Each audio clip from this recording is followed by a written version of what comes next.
यार अगर आप दिन में एक भी नमाज नहीं पढ़ पाते तो मैं आपके सामने 7 ऐसी अहदीस रखने वाला हूं जिनको सुनने के बाद अगर आपके दिल में जरा सा भी डर, जरा सा भी खौफ हुआ और जरा सा भी ईमान बाकी हुआ तो आप इंशाअल्लाह ताला नमाज पढ़ने लगेंगे।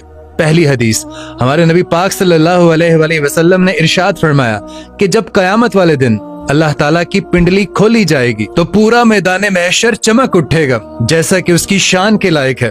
तो जो लोग दुनिया में अल्लाह ताला को सजदा किया करते थे वो बेसाख्ता अल्लाह ताला के सामने सजदे में गिर पड़ेंगे, और दूसरी तरफ जो अल्लाह ताला के मुजरिम होंगे जो दुनिया में नमाज नहीं पढ़ते थे, अल्लाह ताला उनकी कमर को तख्ता नुमा कर देगा। यानी अगर वो झुकना भी चाहें, सजदा करना भी चाहें, तब भी वो चाह कर भी उस दिन अल्लाह ताला को सजदा नहीं कर पाएंगे। और सिर्फ इतना ही नहीं, यही बात अल्लाह ताला ने कुरान पाक में भी इरशाद फरमाई। सूरह कलम में अल्लाह ताला ने इरशाद फरमाया कि जिस दिन पिंडली से कपड़ा उठा दिया जाएगा और कुफार सजदे के लिए बुलाए जाएंगे, फिर वो सजदा ना कर सकेंगे, उनकी आंखें झुकी हुई होंगी, उन पर जिल्लत छा रही होगी, हालांकि पहले उस वक्त सजदे के लिए बुलाए जाते थे जब वो बिल्कुल सही सालिम थे। और अब दूसरी हदीस सुनो, आप सल्लल्लाहु अलैहि वसल्लम ने इरशाद फरमाया कि नमाज अपने नमाजी के हक में कयामत वाले दिन नूर, निजात और दलील का सबब बन जाएगी। और जिस शख्स ने नमाज को छोड़ दिया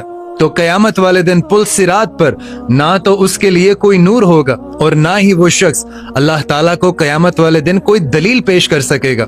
हत्ता कि इस हदीस में आगे यहाँ तक अल्फाज हैं कि उस शख्स का हशर जो नमाज नहीं पढ़ता कयामत वाले दिन फिरौन, कारून और हामान और अबी हलफ के साथ होगा। अब आप सोच लीजिए कि आप अपना हशर किन लोगों के साथ करवाना चाहते हैं। तीसरी हदीस सुनो, आप सल्लल्लाहु अलैहि वसल्लम ने इरशाद फरमाया कि नमाज कुफर और मोमिन के दरमियान फर्क करती है।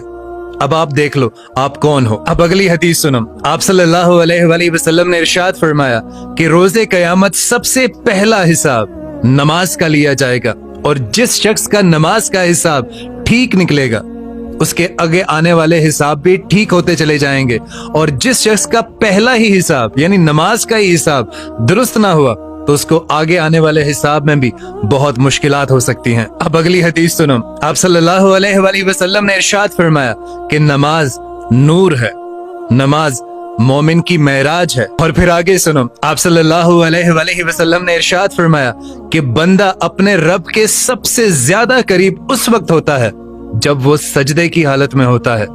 यार आप कई दिन, कई हफ्ते, कई महीने सजदा ही नहीं करेंगे तो आप अल्लाह के करीब कैसे जाएंगे। और फिर आप सल्लल्लाहु अलैहि वसल्लम ने